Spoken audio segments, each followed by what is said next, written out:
This is a Film Stories original podcast. Love this podcast? Support this show through the Acast supporter feature. It's up to you how much you give, and there's no regular commitment. Just hit the link in the show description to support now.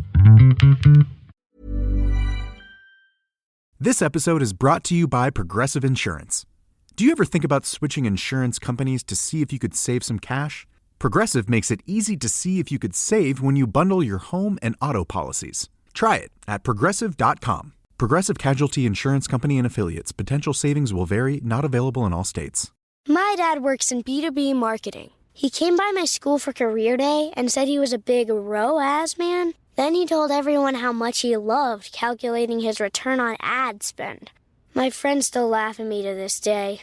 Not everyone gets B2B, but with LinkedIn, you'll be able to reach people who do. Get a $100 credit on your next ad campaign. Go to linkedin.com/results to claim your credit. That's linkedin.com/results. Terms and conditions apply. LinkedIn, the place to be, to be.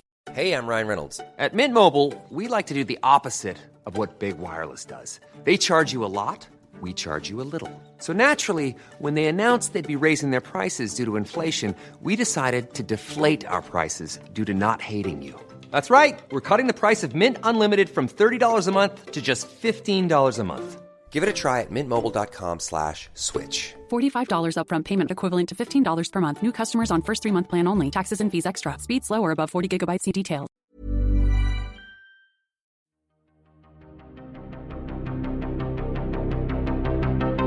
This is Writers on Film, the only podcast dedicated to books on cinema.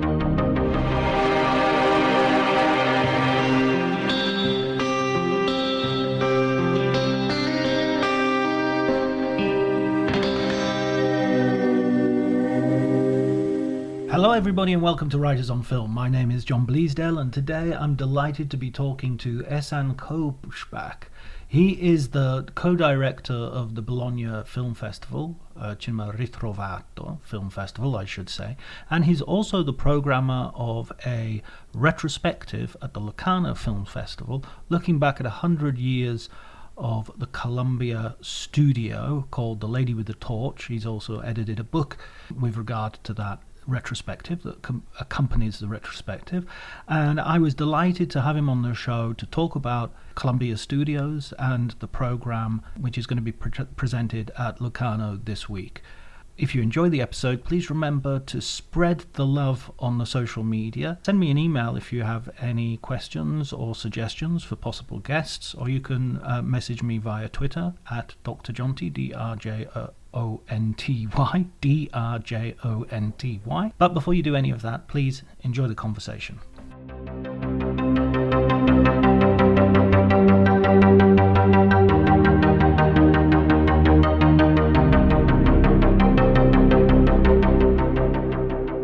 Nice. Yeah, well, in a way, the books are still the best thing in the world. You know, everything I learn in my work, I learn from books. It's so amazing that you learn something from watching film. You learn something from discussions with colleagues and experts. But books, it's endless because there's always something about written about almost any film somewhere, and you have to find it. And it's something that grabs your attention.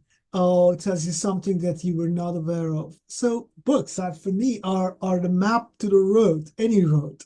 I just think of it as like the Umberto Eco idea of the library. And you go into a library and you've got brains they're just brains all around you that you can dip into and sort of extract the knowledge from.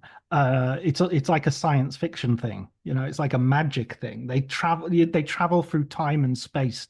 Yeah, it's for me working on the Columbia program. Towards the end, when I was about to produce some notes, blurbs, things like that. So I was checking.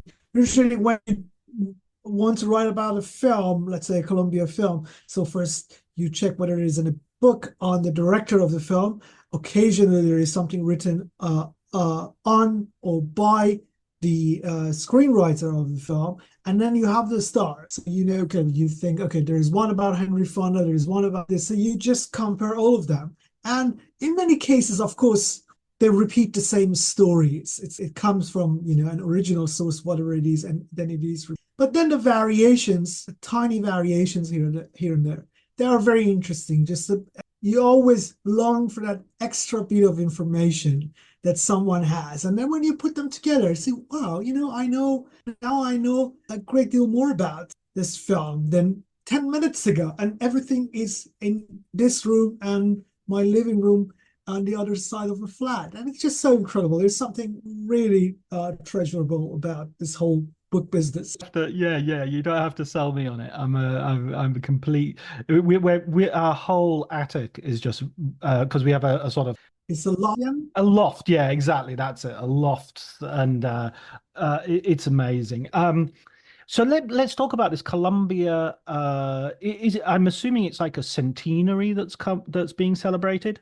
It is a centenary indeed, and it has been celebrated in many different parts of the world, especially in North America.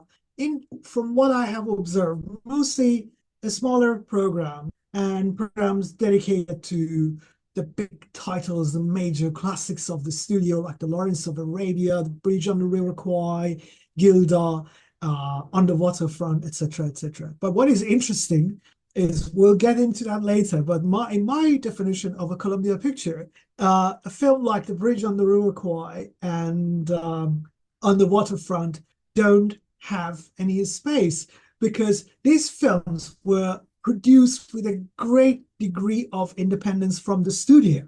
They were by independent producers, produced for Columbia Pictures. And the main character, or one of the leading characters in my story, Harry Cohn, the president of Columbia Pictures, had absolutely no say in these projects. And because of that, he hated these films, even though they won him Oscars and plenty of prestige for Columbia Pictures.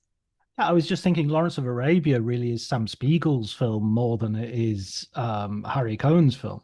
Absolutely, yeah, totally. And in the program, I focus on some examples of the independent productions in the golden age of Columbia Pictures, before the dawn of sound era until the end of the 50s. But I have excluded films that were done, totally independently from the studio. Of course, it's not a Columbia film. The most obvious example is the Gone with the Wind. Gone with the Wind is not an MGM film, even though it was distributed by MGM and it had MGM's logo. It remains a David Selznick film. Same about Lawrence of Arabia. It is part of the studio legacy, but I was trying to focus on the in-house productions and the productions in which Harry Cohn or his associate had a strong say and a significant influence. So when does that's a stupid question. 100 years ago, that's when Columbia starts. How does Columbia start as a studio? What's its sort of the story of its birth? Well, the studio started with the two Cohn brothers, Harry and Robert, from a Jewish family born in New York, streetwise, sharp-tongued, and they started this film distribution company before Columbia Pictures was founded, that eventually, with the help of another collaborator, morphed into Columbia Pictures. It changed its name from CBC, I believe, Cohn, Brandt, Cohn, to Columbia Pictures. And then they introduced the now iconic image of a woman standing on a pedestal, holding a burning bright torch.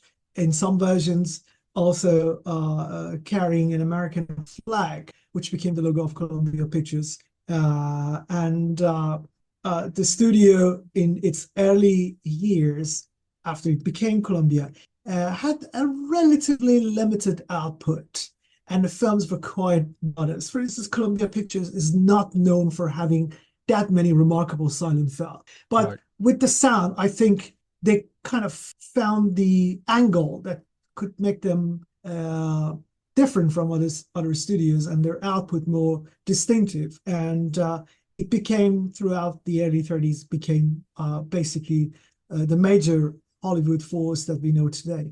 And so, as it developed an identity, and many students of this early period will know that studios would specialize in sort of genres or have certain excellences. What was Columbia's sort of speciality at this period? In this period, by the mid 30s, all the major Hollywood studios had developed what we call today the house style or the studio signature.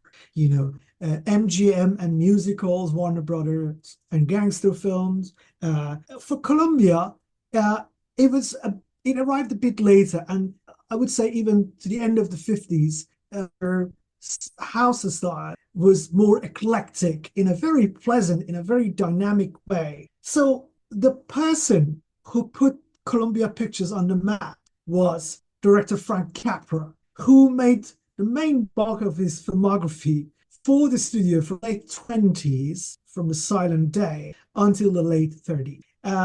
He made more than 20 films, Columbia Pictures, and with the success, both artistic and commercial success of these films like It Happened One Night, You Can't Take It With You, all of a sudden, Columbia Pictures started winning Oscars. At the same time, Harry Cohn became aware of the power of the director as the star, rather than having a galaxy of stars, which would have been unaffordable for a studio with kind of relatively meager resources. So the famous name above the title of Frank Capra's autobiography, became a Columbia trend. That in Columbia films, you see the name appears above the title. Even directors that are totally forgotten today, you will see Leslie Ruggles' Arizona. You see Gregory Lacava's this and that.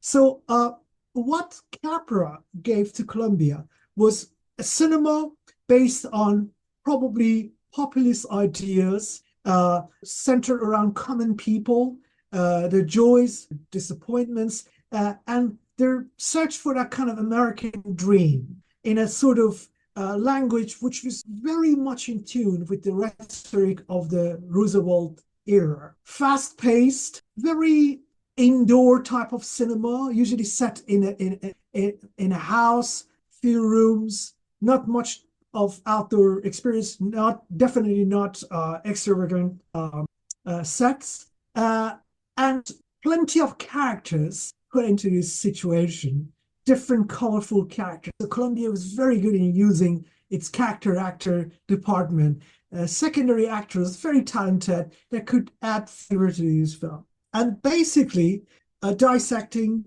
the American values and re-establishing them at the end in major classics like Mr. Smith Goes to Washington and Mr. Deeds Goes to Town. So that became, to a great extent, the Columbia house style in the 30s. But Columbia was also a very vibrant studio because it did not have the long-term contracts like other studios that in famous 7-year contracts, basically enslaving talents. Columbia didn't have that. So people were popping in and out all the time and staying there for 1 picture deal, 2 picture deal, then out, coming back, being hired on a week-to-week basis even. And that was that allowed for different types of Columbia Pictures product emerging from the famous departure of Frank Capra in the late 30s after major disagreements with Harry Cohn to the end of the 50s.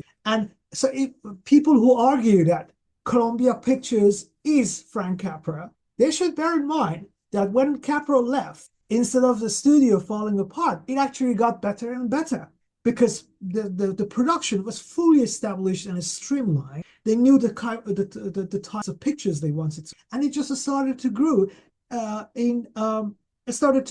in not one direction, but perhaps 5 or 6 different directions, including in adventure mystery films, including a bit later on in what we call today screwball comedy. It became the screwball. And one of the main focuses of this retrospective, films with and about women, in some cases directed or produced or written by women. That became one of the most unusual expertise of Columbia Pictures. When I say unusual, because you don't expect that coming from a studio that is run by a person who's known as being a tyrant, a misogynist person, but Columbia offered a great degree of freedom as long as these talents stayed within the budget. Everything was about the money, like other studios, but within that given budget, they could experiment and they could try out new things.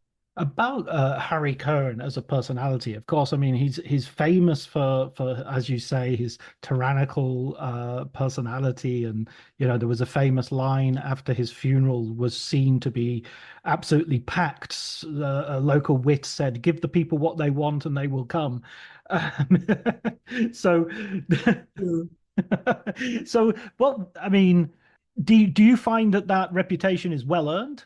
That reputation is definitely well earned because he was a difficult character.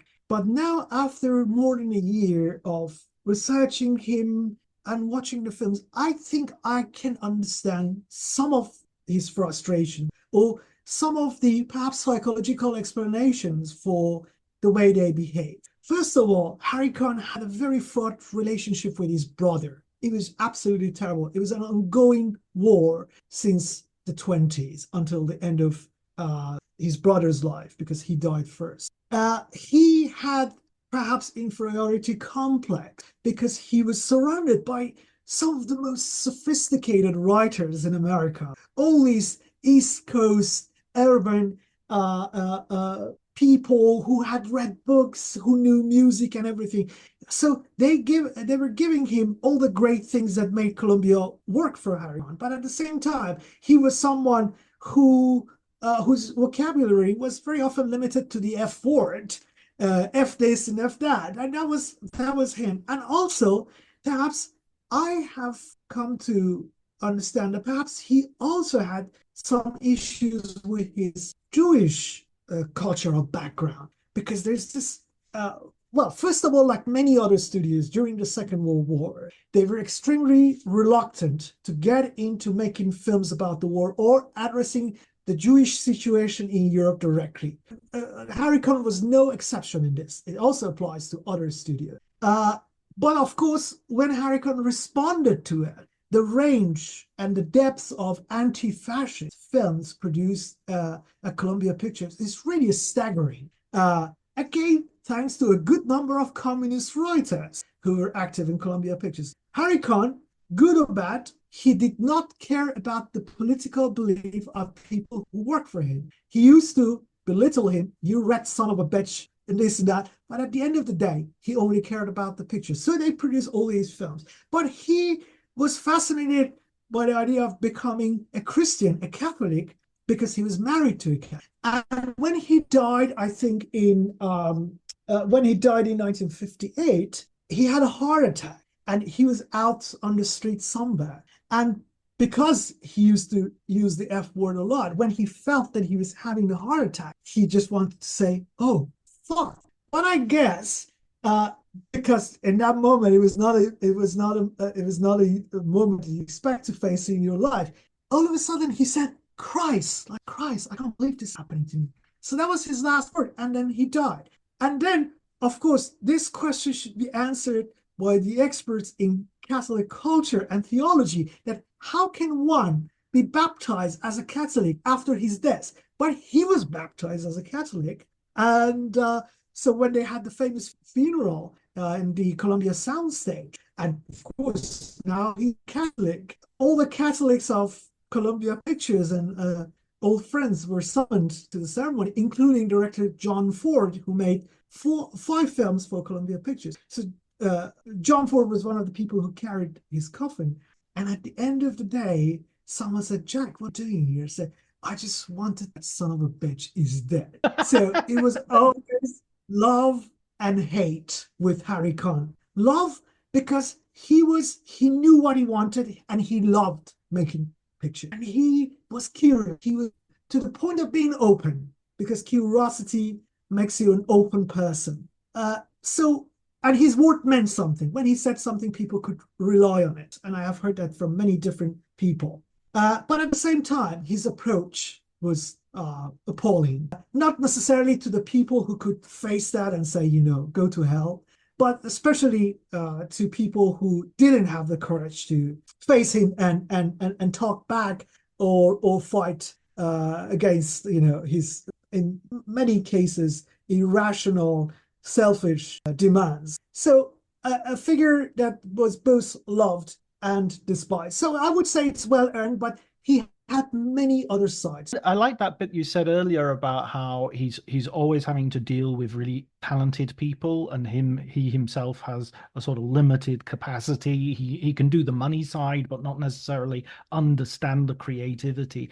One of those figures who I think is included in your retrospective is Orson Welles, who I think in a way there's a bit of me that always wonders whether Welles, if he could swallow some of his own pride, would have been able to work with someone like Cohen more and more if he could have, because the Lady from Shanghai, which is a movie that he made with Cohen, Orson Welles has this story that he did it on a phone call and picked up a book at random and said, okay, this is the title, buy the rights and I'll make this for you. Yeah, I mean, I don't know how reliable that version of the story is. It can be true because you come across many similar stories told by other directors. The art of making pictures for Columbia Pictures as an independent filmmaker, as an independent voice, meant face-to-face conversations and negotiations with Harry Cohn. John Ford famously deducted something around $2,000 from his annual tax report because based on the money spent on his yacht, because he said he had to invite, as a freelancer, he had to invite Harry Cohn to his yacht to spend a few days with him and negotiate some of these projects that he eventually made for Columbia Pictures.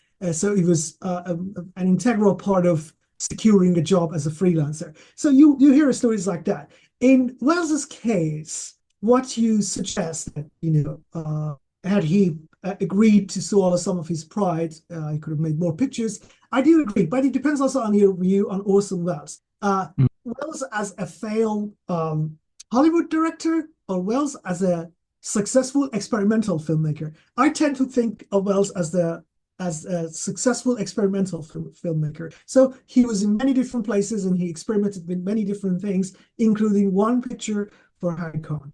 And this picture for Harry Cohn, which is quintessential Orson Welles, at the same time, surprisingly, is a very Columbia film, meaning that not only has the leading Columbia star Rita Hayworth and deconstructs the image of Rita Hayworth, but also plays on some of the stylistic motifs of Columbia films prior to The Lady from Shanghai. It's right into the Columbia's main expertise in the 40s, adventure film, mystery / adventure film. So it's made within the tradition, but as an Orson Welles film. And that's an example of the type of freedom that Harry Cohn could offer to directors that he believed in. The film is, especially today, looks more unusual than ever. It's very eclectic, it's very staccato, very Wellesian, of course, but there is no precedent for it in Columbia Pictures. So that's when and where I give credit to Harry Cohn as a person open to risks. And you see that in many other directors who had this kind of one-off wonders with Columbia Pictures, in some cases too. Frank Borzage, Man's Castle is a remarkable film. There were one of his films by directors like Nicholas Ray, who later returned to make films by independent production units in Columbia Pictures, and many other directors. So that was the place to go to, in a way, if you wanted to do something slightly different. It was almost sort of a last chance saloon of a studio that you could go, if you were in trouble with other studios, you could go and find work there and do something maybe with a bit more freedom if you kept within the budget. That's right. And it was also the place to start a career. from the scratch. That's why the B unit of Columbia Pictures is so important, because many of the great names in the history of American cinema, directors like Joseph H. Lewis, Edward Dmytryk, John Sturges, and many others, Bob Whittaker, they all either started there or made the first significant series of films for Columbia Pictures. And the reason to argue that probably they were not entirely uncomfortable is that many of them returned. William Castle returned as a sort of director-producer. So he had his 40s kind of face, and then there was another one in the 50s.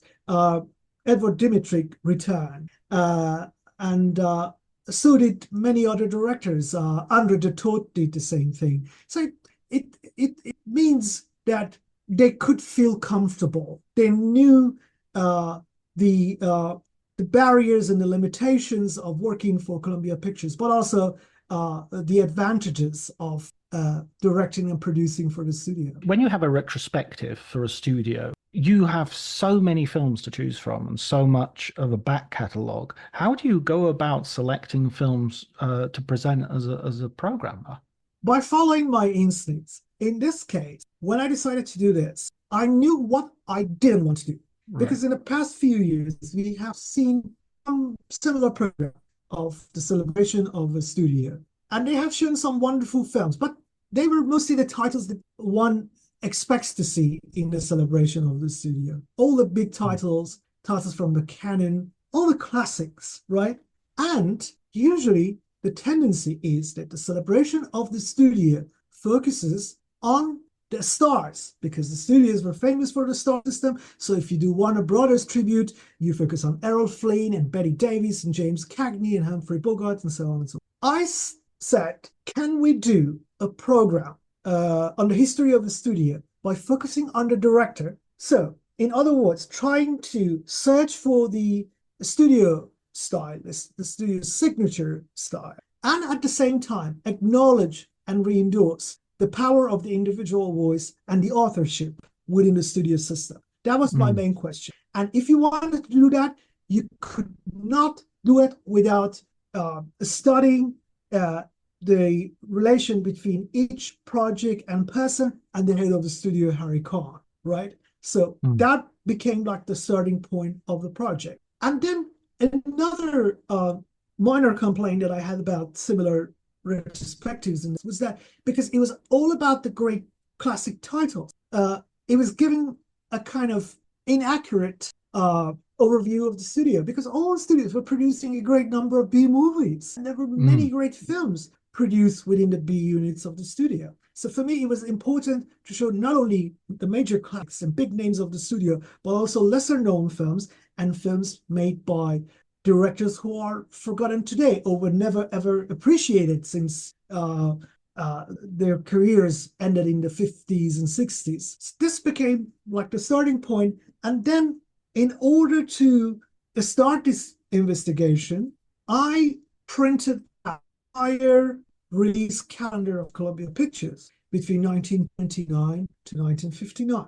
And I tried to watch film from at least every month in the release calendar of the Columbia to get a sense of the kind of day-to-day activities of Columbia Pictures, the different strands and cycles and ideas and motifs that kind of carry on for a while, morph into something else, or all of a sudden completely dropped in favor of a new thing. With this system, I could also detect the arrival of new talents and voices, and also decide who I want to spend more time on. So you come across a director like, I don't know, John Braun, who made some films for Columbia Pictures, a Jewish filmmaker from Germany living in exile in Hollywood and making films for Columbia Pictures. So this is so fascinating. He has this film called Let Us Live from 1939. And it's absolutely remarkable. The film basically anticipates Hitchcock's Wrong Man, made in the 50s. And when you arrive at that, you see so much brilliance and so much talent. It's okay, maybe I should try to watch every single film that John Braun has done for the studio to make sure that I'm going to include the very best title for this program. So another criteria became one film per director. So it became not only the search for the director, but also the search for the most representative film of that director in terms of the quality of the filmmaking, the modes and of production in Columbia Pictures, responding to different genres and styles, and all these elements kind of created filters that eventually I arrived at my list of 44 titles. 44. That's, I mean, from one point of view, that's a small number, and from another point of view, that's a large number. I don't know if you said this is like a page of my release calendar. So I have, taken notes, I'm marking different films, colors. Explaining football to the friend who's just there for the nachos? Hard. Tailgating from home like a pro with snacks and drinks everyone will love? An easy win. And with Instacart helping deliver the snack time MVPs to your door, you're ready for the game in as fast as 30 minutes. So you never miss a play or lose your seat on the couch or have to go head-to-head for the last chicken wing. Shop Game Day Faves on Instacart and enjoy $0 delivery fees on your first 3 grocery orders. Offer valid for a limited time. Other fees and terms apply. A little self-care can go a long way, especially amidst the hustle and bustle of the holidays. That's where Vegamore comes in. Trusted by millions, Vegamore is all about giving your hair the love and care it deserves. With their vegan and cruelty-free formulas, you can nourish and revitalize your strands while indulging in some much-needed pampering. Because let's face it, who couldn't use a bit more me time this time of year? Go to vegamore.com/ACAST, code ACAST. That's vegamor.com/ACAST, code ACAST. This was like my map for doing the retrospective, and so I have watched, like, in some cases more than one film per month of the release calendar. You watch more than one per month of your release calendar? Oh yeah. In some cases, I have seen them like back to back in certain years. Over the years, not just for putting this program together. Like, for instance, the year in the 50s, because I knew films from the 50s better than the films from the 40s and 30s. So there are certain years that I have seen, I would say, more than 75% of the titles they have released. I'm really interested in this point as well, as a programmer, that you don't just pick out the most sort of the greatest hits. You want to look at the most representative, and the most representative might be films that have disappeared. It might be people who are no longer as famous today as they were then. I've just done an article about Richard Burton, and I was asked to choose a sort of top 10 performances, and I wanted to put in films that he did which maybe weren't even popular, but sort of represent how wide his talent was. What sort of film do you feel is in your program that has that sort of attribute? I think perhaps more than 25% of the films in the program are responding to that need of going absolutely not only beyond the familiar canon, but also establishing new facts about the studio and showcasing the talents of filmmakers who are sadly forgotten today. So, for instance, of course, I have Mr. Deeds Goes to Town. It's always wonderful to see Mr. Deeds Goes to Town. But I have some lesser known films by great directors in the program too, like The Whole Town's Talking by John Ford. It's a comedy. Ford is not known as a comedy, but he was extremely talented as a comedy director. Or a film like Gun Fury by Raoul Walsh. Again, Raoul Walsh is relatively well known, and this is an action picture, so it's right into his area of expertise. But nobody has seen this film in its original format since it came out. It's a 3D Western. So we are showing the film in 3D in Locarno. So I want to see the film in 3D because it's all about the format. It's all about the way this film should be seen. And then I went in the direction of, again, directors who are relatively well known, at least by people who take it seriously, like Edward Dmytryk. But nobody has seen this film in the program called Underage. This film has not been seen, I'm almost certain. It just vanished. And so I'm showing Underage. And then there are directors who are completely forgotten, but there's wonderful, great, some of them even competing with, the major talents of the studio like Frank Capra. So Roy William Neill and Nick Grindy are just two examples of directors who were enormously talented in the 30s. I'm showing films by these directors. Later on, you have people like John Brom, or again, the fellow German exile, Max Nussek, who directed one film for Columbia Pictures called Girls Under 21. I know the titles are just so crazy.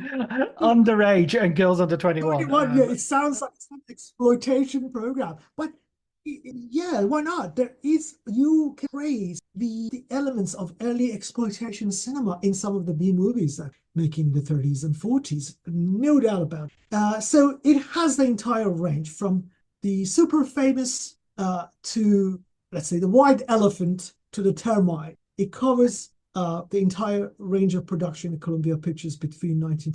So when Harry Cohen dies, what direction does the studio take? It was just sheer coincidence that his date of death kind of coincides with the end of the so-called studio era, the golden age. Various factors have been mentioned for it: the death of long-term contracts, the arrival and popularity of television, and most importantly, the emergence of independent production units and independent producers, and basically some famous stars becoming the producer of their own films. So that's really the end of it. But Harry Cohen dies a year before the end of the retrospective, but he was already fully aware of the changes, and I'm sure he must have felt the confusion in Hollywood, because Columbia Pictures was one of the first studio in Hollywood that embraced the arrival of television and started producing content for television, and also licensing some of the back catalog for broadcast on television. So they were aware of it and fascinated by television as a new medium. And also, if you go through the release calendar, you see between the early 50s and the late 50s, the number of films produced by independent producers for Columbia Pictures are on a steady rise. We already mentioned some titles from the 50s that were done by producers, independent producers, such as On the Waterfront, and they were very successful films. So in terms of business, there was no difference. Perhaps it was easier for them to accept this kind of new mode of production. But at the same time, I can imagine that he was perhaps missing or having some nostalgia for the old days when he was in charge of everything, and every film was passing through his office, from the very first draft of the script to the final cut of the movie. So that was really not only the end of Harry Cohen, it was the end of Columbia, in a sense. It continues to these days. Remarkable. But it was never the same thing like other studios. It became many different things, and more about media than cinema, and more about who buys the studio and who runs the studio, and merging with what companies. So it became like a corporate than a studio, in a way we define the studio system of the golden age. Earlier, you mentioned a house style as well, and I was wondering about that, because if I look at something like Warner Brothers and I see Michael Curtiz as very much sort of putting his stamp on Warner Brothers style, and so that often I think his style disappears because it becomes so influential to Warner Brothers that everybody in Warner Brothers is using him as a template for how to direct films visually. With Columbia, how would you identify that house style? You've already mentioned sort of Orson Welles to some degree is kind of making a Columbia picture stylistic. As I said, there's no one single house style in Columbia. So that's when the genres become very important to the output of the studio. For instance, one can recognize a kind of a unity of a style to the point of having a clear signature in Columbia screwball comedies made in the 30s and 40s. Mostly because they were often written by the same group of people. They had the same group of stars in them, like there's the sophisticated stars of the studio, Gene Arthur, Byron Dunn, and writers like Robert Riskin. So you see that there. And you also see that in a kind of crime thriller film noir produced in the 40s and 50s, in terms of the types of narrative, the way they use the camera. The way, for instance, the way you use the camera in a Columbia film is pretty much informed by the fact that the sets are very modest. So you cannot do too much of elaborate crane shots because there's nothing to show. So the Columbia films become more claustrophobic and use plenty of the old trick of using fog and low-key lighting, which in itself establishes the concept of film noir.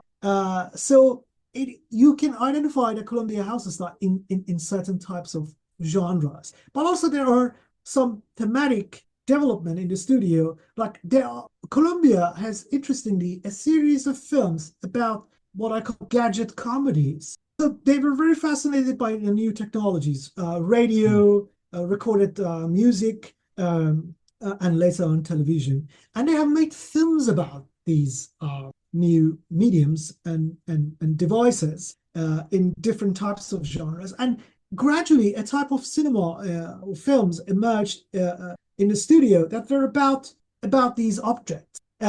One person who contributed to this, or to the success of these series of films, this cycle, was Frank Tashlin. Frank Tashlin used to work for Columbia Pictures as a screenwriter, and he wrote some of these films that poke fun at the new inventions, all different types. That kind of 50s consumerist culture is poked fun at by Frank Tashlin at Columbia Pictures. Television, the suburban culture and the consumerism of the suburban culture. So you can just follow the thread of films made about gadgets and devices in Columbia Pictures made between the 30s and the end of the 50s. And I have, briefly touched upon this subject in the book. And you mentioned earlier, you just mentioned Irene Dunn and a few others of the talents and stars, and you talked about how women behind the camera were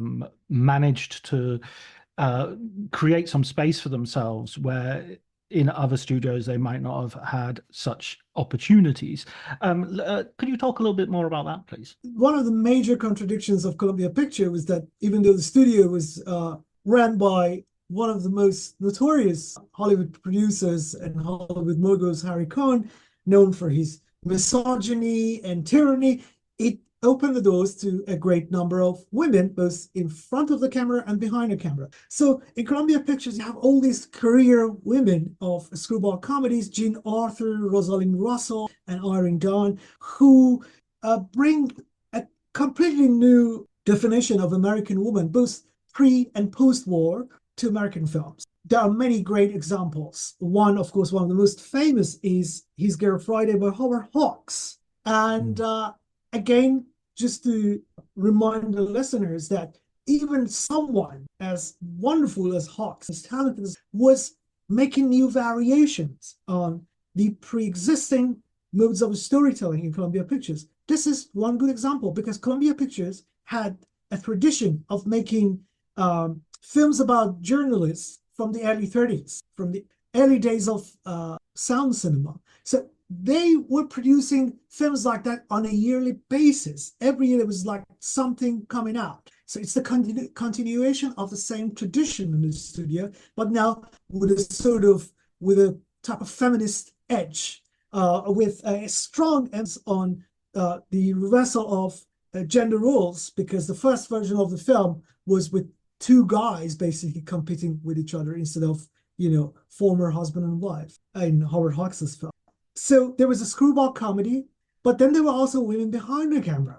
There were editors, many wonderful writers. Columbia Pictures had the first female executive producer in the history of Hollywood, Virginia Van Opp. And she was responsible for producing some of the studio's greatest hits, like Gilda is a film produced by her. The film Together Again, which is part of the retrospective, is both written and produced by Virginia Van Opp. And then it was in Columbia that someone like Dorothy Arzner could direct two of her finest films, especially my absolute favorite film of her filmography, Craig's Wife, which was, again, made under Harry Cohn's presidency. But the least known aspect of Colombia's female side, and we shouldn't be surprised because after all, it's a studio whose mascot is a woman holding a burning bright torch, standing on a pedestal. But the most unknown and obscure, which this program is only,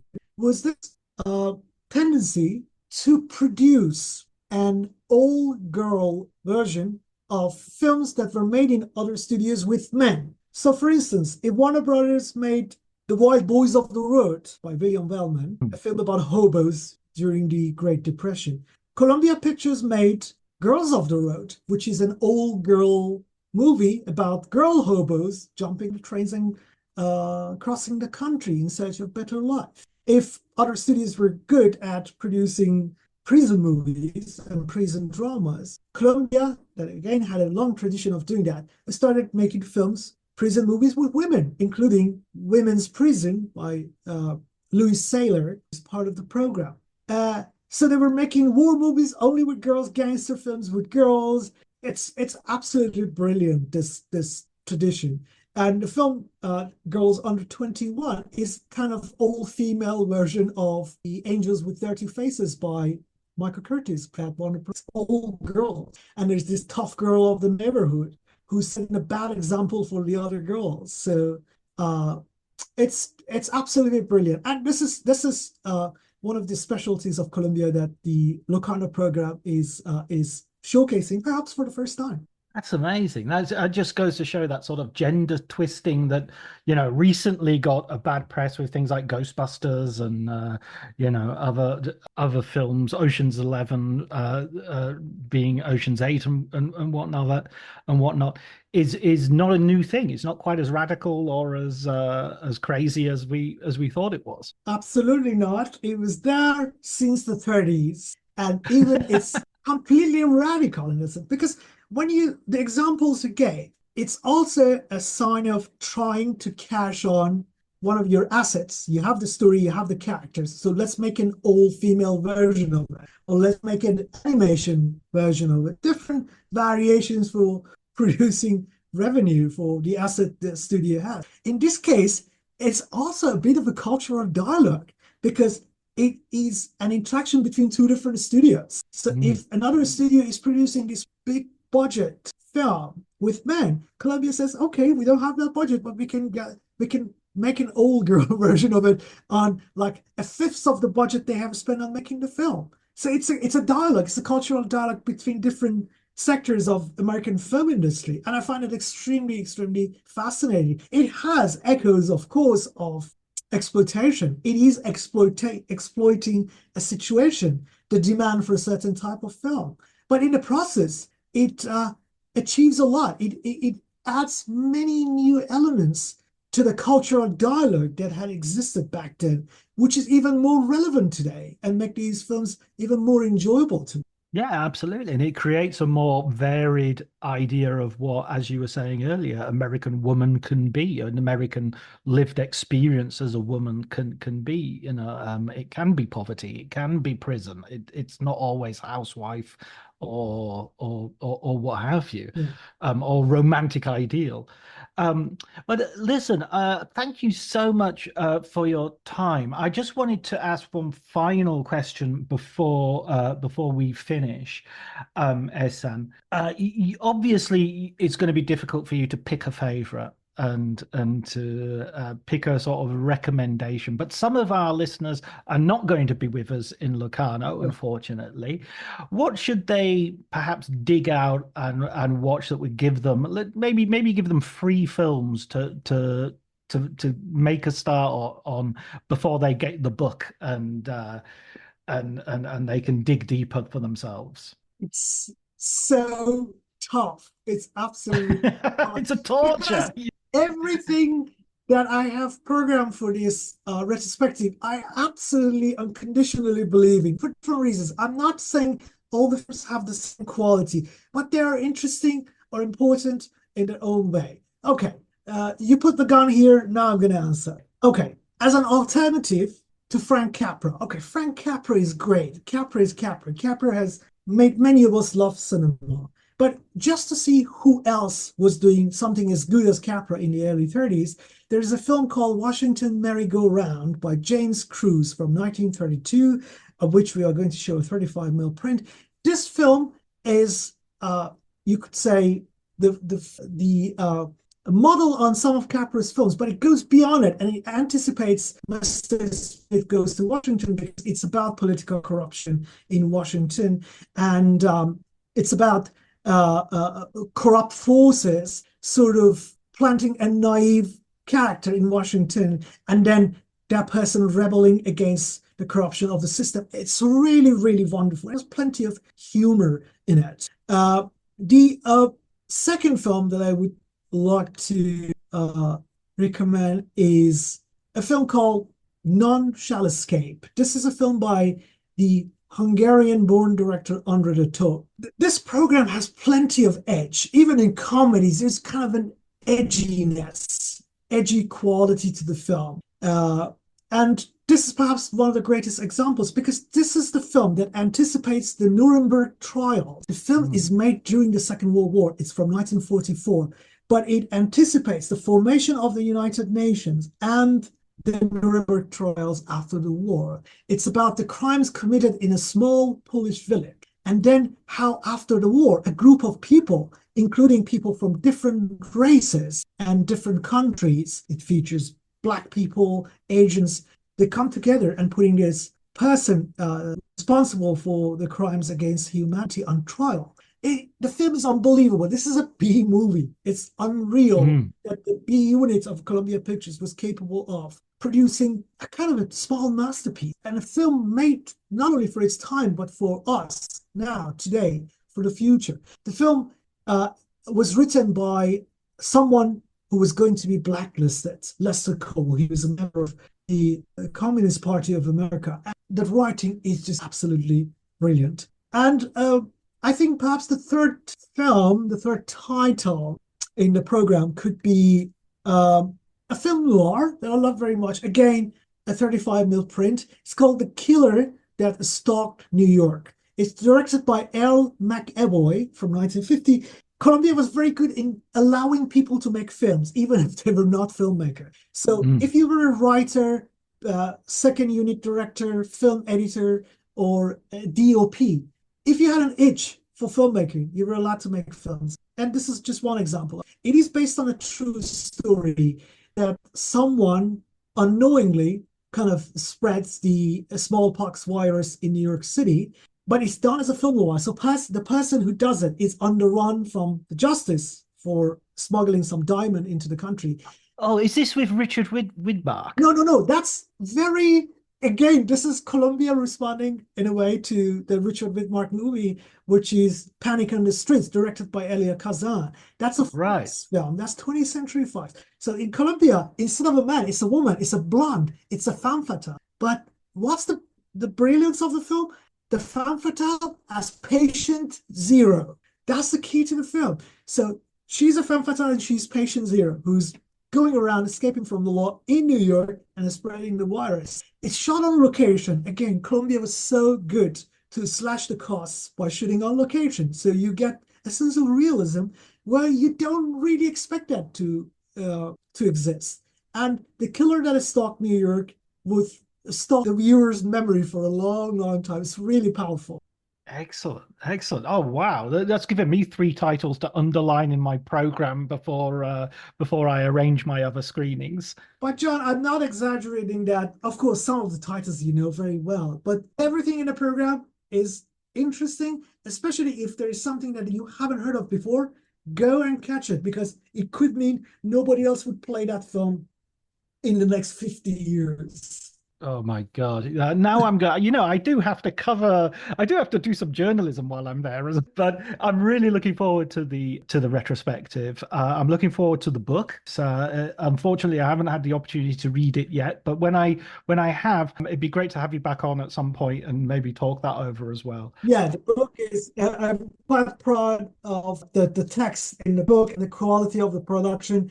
It was done in a very, very short time, but I'm quite happy with it. And there are essays about some of these unsung heroes of Columbia Pictures in the book. Excellent. The Lady with the Torch. That's fantastic. Wait, a friend of mine calls the book The Lady with the Touch, because instead of the torch, you have the legs of the famous legs from the 20th century where Howard Hunt's kicking John Barrymore's ass. So The Lady with the Touch rebranded now because of the cover. Brilliant. I look forward to seeing you next week, Ehsan, and thank you so much for doing this. Thank you so much. I'll see you in Locarno, okay?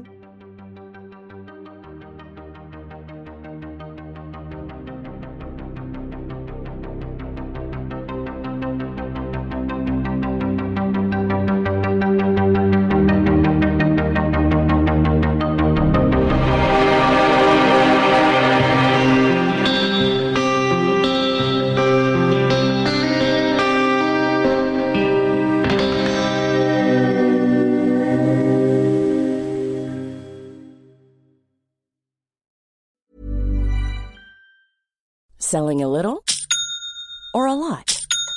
Shopify helps you do your thing however you cha-ching. Shopify is the global commerce platform that helps you sell at every stage of your business. From the launch your online shop stage to the first real-life store stage, all the way to the did we just hit a million orders stage. Shopify is there to help you grow. Shopify helps you turn browsers into buyers with the internet's best converting checkout. 36% better on average compared to other leading commerce platforms. Because businesses that grow, grow with Shopify. Get a $1 per month trial period at shopify.com/work. Shopify.com/work. This episode is brought to you by Progressive Insurance. Fiscally responsible, financial geniuses, monetary magicians. These are things people say about drivers who switch their car insurance to Progressive and save hundreds. Visit Progressive.com to see if you could save. Progressive Casualty Insurance Company and Affiliates. Potential savings will vary. Not available in all states or situations. My dad works in B2B marketing. He came by my school for career day and said he was a big ROAS man. Then he told everyone how much he loved calculating his return on ad spend. My friends still laugh at me to this day.